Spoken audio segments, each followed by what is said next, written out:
Hey friends, today I'll be sharing a creation using the Waffle Flower Sneak Peek Club Kit, which features items from the upcoming October release. This kit is a monthly subscription service that lets you play with all the items from the upcoming release. So if you're already subscribed, this kit will ship to you at the beginning of September, which is about a month before the October release. If you're subscribed today, you'll receive the sneak peek for the November release. So let's take a look at what's included in this kit, which is always in a pouch with the kit information right out in front. In this kit, you'll get the Give Things print die, fall leaves background stencil, pop-up fall leaves cover die, and a shader brush that's double-ended. Waffle Flower is doing a giveaway of the next kit on my blog, so be sure to stop by and leave a comment for a chance to win. My blog link will be in the description below. Okay, now for the card. Everything that I used will be part of the October new release, so if you're interested, you can shop the entire release in a couple of days. To start off the card, I used the pop-up fall leaves cover die cut out of white cardstock in an A2 size, and you can see it's a little bit smaller than an A2 panel. Then I went ahead and pulled out the fall leaves background stencil, which is perfect to go ahead and ink up those leaves, and these leaves do pop out, so you can kind of manipulate them so they give the panel a bit of dimension, and that's something that I'll do at the end. It's something that if you put it into an envelope, it will close down, but you can add that added effect by curling up the ends of it, and it just is really cool. Being able to have the coordinating stencil for this die is really fun, and the shader brush that comes with the kit is a double-ended shader brush, but I already have the number 1 shaders for each color in my arsenal, and so I just went ahead and used those because I wanted to use more than 2 colors. Of course, you can use the shader brush and wipe it off on a towel and then mix colors, but I like to keep my brushes with 1 color family and then use it that way.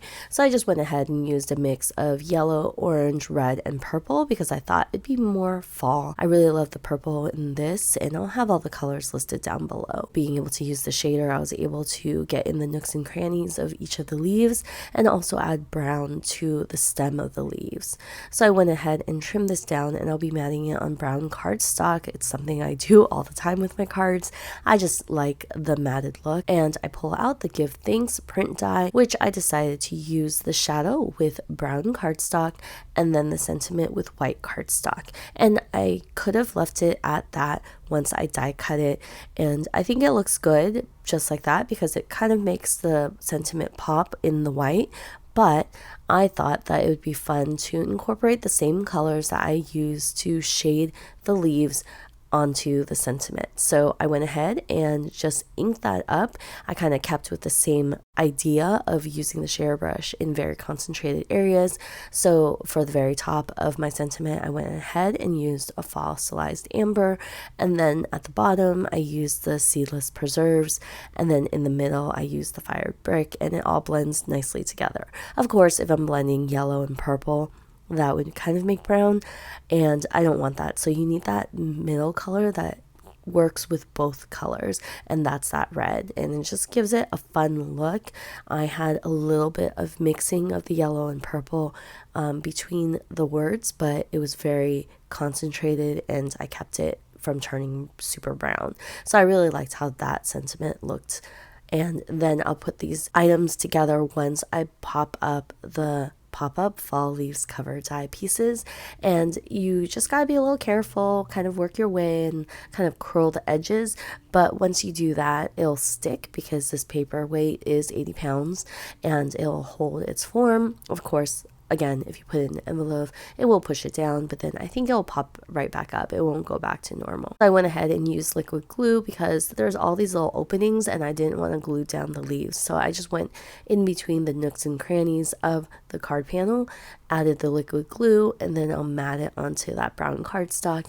And of course, because the brown is right there and the leaves are popped up, you will see the parts of brown that are just peeking through, and it just kind of adds to the look. I could have gone with a lighter color, but I really wanted that bold contrast against the white and against the colors that I had used for the shading of the leaves.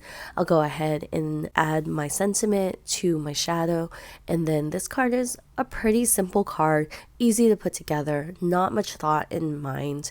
I thought about trimming down my panel and kind of putting the sentiment in between, but I decided to stick with the most natural card progression for this card set. It's such a simple one. You can swap out the sentiment, use it for so many different things. You can change the colors of the leaves and change it up. You can do rainbow, you can do greens. There's just so many possibilities. So I really like this. And then also I had considered trimming down my sentiment just to say thanks as well.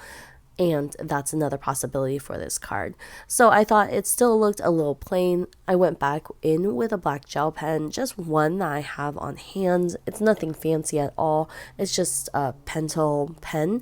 And I went ahead and drew in some dots, which kind of look like splatter. So this is a little bit more controlled than actually splattering all over your card panel. And I like this sometimes for situations where it just needs to be a little bit more controlled. That is it for my card today. I hope you enjoyed it, and be sure to stop by my blog for a chance to win by leaving a comment. I'll see you guys next time with another video. Bye!